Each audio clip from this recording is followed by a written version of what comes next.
நெல்லை doctor Agarwal கண் மருத்துவமனை சார்பாக பொதுமக்கள் மத்தியில விழிப்புணர்வை ஏற்படுத்தும் வகையில் கண் நீர் அழுத்த நோய் விழிப்புணர்வு மனிதசங்கிலி டாக்டர் அகர்வால் கண் மருத்துவமனை முன்பு நடைபெற்றது. இதில் சிறப்பு விருந்தினராக இந்திய மருத்துவ சங்க நெல்லை கிளை தலைவர் முகம்மது அபூபக்கர் கலந்து கொண்டு தொடங்கி வைத்தார்.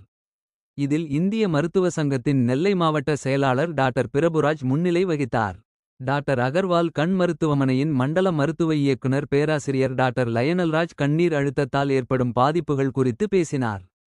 மனித சங்கிலியில் டாக்டர் அகர்வால் ஆப்டோமெட்ரி கல்லூரி, சாராள் தக்கர் பெண்கள் கல்லூரி, ரோஸ் மேரி பெண்கள் கல்லூரி, சாரதா பெண்கள் கல்லூரி, இதய ஜோதி நர்சிங் கல்லூரி, நேரு நர்சிங் கல்லூரி, நேசம் சுகாதார அறிவியல் கல்லூரியை சேர்ந்த மாணவியர்கள் மற்றும் மருத்துவர்கள், ஊழியர்கள் கலந்து கொண்டு பதாகைகளை ஏந்தி விழிப்புணர்வு வாசகங்களை கூறியும் மனித சங்கிலியில் பங்கேற்றனர்.